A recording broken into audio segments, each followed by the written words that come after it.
क्या आपने कभी सोचा कि अगर आपके फ़ोन में सिम कार्ड ही ना हो तो कैसे होगा? तो आज हम बात करने वाले ई सिम टेक्नोलॉजी के बारे में, जो कि फिजिकल कार्ड को एक हिस्ट्री बना देगी। आप एक न्यू फ़ोन लेने की सोच रहे हैं या फिर फ़ॉरेन ट्रैवल करते हैं, तो ये वीडियो आपके लिए बहुत ज़्यादा इंपॉर्टेंट होने वाले हैं। इसमें जानेंगे कि ई सिम क्या है, काम कैसे करता है और इसका फ्यूचर क्या है। ई सिम का फुल फॉर्म होता है एम्बेडेड सिम, जो कि एक डिजिटल सिम है जो कि आपके डिवाइस के हार्डवेयर में परमानेंटली एम्बेडेड होता है। इसको यूज़ करने के बाद आपको फिजिकल कार्ड की इंसर्ट करने की ज़रूरत नहीं है। ट्रेडिशनल सिम कार्ड को फिजिकली आपको मोबाइल में डालना पड़ता था, या फिर अगर कहीं आप ट्रैवल कर रहे हैं तो वहाँ की लोकल सिम को आपको खरीदना पड़ता है। लेकिन ई सिम में सब कुछ डिजिटली है, बस आपको क्यूआर कोड स्कैन करना है या फिर ऑनलाइन एक्टिवेशन करना है और आपका फ़ोन नंबर एक्टिवेट हो जाएगा। इसको 2016 में GSM में global system for mobile communication association ने ऑफिशियली लॉन्च किया था, लेकिन इसे पॉपुलर होने में काफ़ी टाइम लगे। सबसे पहले इसे एप्पल ने एक्सेस और एक्सेस मैक्स में इसे इंट्रोड्यूस किया था, सपोर्ट कर रहा था इसमें। उसके बाद ग्रेजुअली सभी कंपनियों ने इसे अडाप्ट कर लिया। आज आईफोन 14 सीरीज में यूएस वेरिएंट में सिर्फ ई सिम लगता है, फिजिकल कार्ड नहीं। अब सवाल उठता है कि ये सिम काम कैसे करता है, तो इसको जानते हैं। जब आप ई सिम को एक्टिवेट करते हैं तो ये सब प्रोसेस आता है। पहला स्टेप आता है अपने टेलीकॉम ऑपरेटर से कॉन्टैक्ट करना, जैसे जियो, वी.आई, एयरटेल। स्टेप 2, ऑपरेटर आपको एक क्यूआर कोड देगा या फिर एक एसएमएस कोड देगा एक्टिवेट करने के लिए। स्टेप 3, अपने सेटिंग में जाके ये ई सिम को सेलेक्ट करते हैं। स्टेप 4, क्यूआर कोड स्कैन करते हैं या फिर कोड मैनुअली डालते हैं। स्टेप 5, कुछ सेकंड में आपका ई सिम प्रोफाइल डाउनलोड हो जाएगा और एक्टिवेट हो जाएगा। पूरी प्रोसेस 5 से 6 मिनट में हो जाती है। आपको कोई स्टोर विजिट करने की जरूरत नहीं है, आपको फिजिकल सिम कार्ड की जरूरत नहीं है। ई सिम आपके फ़ोन के मदरबोर्ड में होता है, ये प्रोग्रामेबल मेमोरी होती है, मतलब कि आप डिजिटली अलग अलग प्रोफाइल पर स्विच कर सकते हैं। एक ही सिम में आप सिर्फ 5 से 10 प्रोफाइल स्टोर कर सकते हैं, सिर्फ एक से दो ही एक्टिवेट होगा। अब बात करते हैं ई सिम के क्या क्या एडवांटेज है।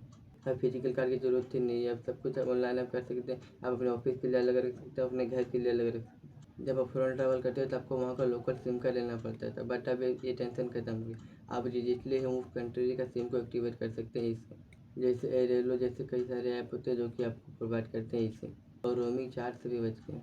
फिजिकल सिम में स्टोर जाना पड़ता है, डॉक्यूमेंट दिखाना पड़ता है, लेकिन ई सिम में ऐसा नहीं है, सिर्फ ऑनलाइन ही आप सारा काम कर सकते हैं, जिससे आपका टाइम भी बचेगा। फिजिकल सिम चोरी हो सकती है, खो सकती है, लेकिन ई सिम नहीं खोएगा, ये आपके मोबाइल में मेंटेन होता है। अगर चोर आपका फ़ोन चोरी भी कर ले तो सिम को निकाल कर नहीं फेंक सकता। हर साल बिलियंस प्लास्टिक सिम कार्ड बनते हैं, जिससे एनवायरनमेंट को काफ़ी नुकसान पहुंचता है, लेकिन ई सिम यूज़ करने से सारा कुछ ऑनलाइन होगा, तो इससे ये वेस्ट कम होगा और इन्वायरमेंट के लिए बेटर होगा। और ये जो ई सिम ऑनलाइन होगा तो फिजिकल कार्ड उसमें नहीं होगा, तो उसमें और जगह बचेगा, और कंपनी हो सकती है इसको फ्यूचर में किसी और चीज़ के लिए यूज़ करे, जैसे कि वो बैटरी को थोड़ा सा बढ़ा दे या फिर कुछ और ऐसा फीचर लाए। हो सकता है फ्यूचर में मोबाइल और भी लाइट होंगे। आपको ट्रैवल के लिए अलग, बिजनेस के लिए अलग और पर्सनल अलग चाहिए, तो आप ई सिम को प्रोफाइल अलग अलग प्रोफाइल बना सकते हैं और सभी जगह आप यूज़ कर सकते हैं। अगर पर्सनल है तो पर्सनल, अगर ऑफिस का है तो ऑफिस, घर का है तो घर का, या फिर कहीं का। हर टेक्नोलॉजी में कुछ ना कुछ लिमिटेशन होती है, और इसी तरह ई सिम में भी कुछ लिमिटेशन है, ये भी जान लेते हैं। लिमिटेड फ़ोन सपोर्ट अभी जो हर एक फ़ोन में सपोर्ट नहीं करता। अभी कुछ जो बड़े बड़े फ़ोन आए हैं जो कि लेटेस्ट है, उनमें ही सिर्फ सपोर्ट करते हैं, और बाकी जो फ़ोन है उसमें ये फिजिकल वाला ही सिम कार्ड लगाना पड़ता है। इंडिया में ई सिम सपोर्ट करने वाले phone: iPhone XS, Google Pixel 3 onward, Samsung Galaxy S20 onward, latest OnePlus model, Motorola, Razr etcetera. India में एयरटेल, वी.आई, जियो ने ई सिम सपोर्ट को स्टार्ट कर दिया जिन्ना, लेकिन जैसे BSNL जैसे भी है ना, ये सब नहीं दे रहे हैं। अगर नया फ़ोन लिए तो पहले उसमें डीएक्टिवेट करके फिर नए फ़ोन में उसे एक्टिवेट करना पड़ेगा, जिसमें काफ़ी टाइम लग सकता है, ये थोड़ा सा कॉम्प्लेक्स भी है। लेकिन फिजिकल सिम कार्ड में ऐसे नहीं होगा, बस आपको उसको निकालना है और डालना है।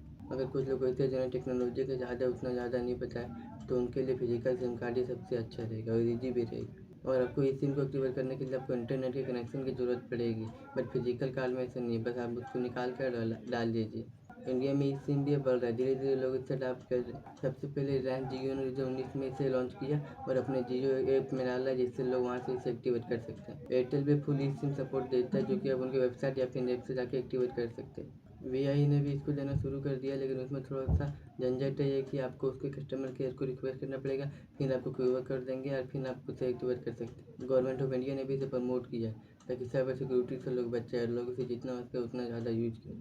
लेकिन अभी ज़्यादा इसका अवेयरनेस हुआ नहीं है, तो ज़्यादातर लोग अभी ई सिम नहीं, सिर्फ फिजिकल कार्ड ही यूज़ करते हैं। बट धीरे धीरे जब लोगों को पता चलेगा एंड फिर सब लोग इसे यूज़ करेंगे ज़्यादा। हो सकता है फ्यूचर में ई सिम बहुत ही ज़्यादा बढ़ जाए और फिजिकल कार्ड हो ही ना हो, क्योंकि अभी लोग धीरे धीरे टेक्नोलॉजी को अडाप्ट कर रहे हैं, धीरे धीरे लोग जान रहे हैं। तो जैसे जैसे टेक्नोलॉजी बढ़ेगा वैसे वैसे लोग भी जानेंगे इसे, तो फिर सब इसे यूज़ करेंगे। एप्पल ने ऑलरेडी आईफोन 14 यूएस मॉडल्स में फिजिकल कार्ड को हटा दिया है और धीरे धीरे हो सकता है सभी जगह पे हो जाए। स्मार्ट वॉचेस में भी आजकल ये सिम आने लगे हैं, जैसे कि एप्पल सैमसंग देते हैं, जिससे आप बिना मोबाइल के भी कॉल कर सकते हैं और सिर्फ वॉच से। कार्स टैबलेट हर जगह पे सिम इंटीग्रेशन हो रहे हैं।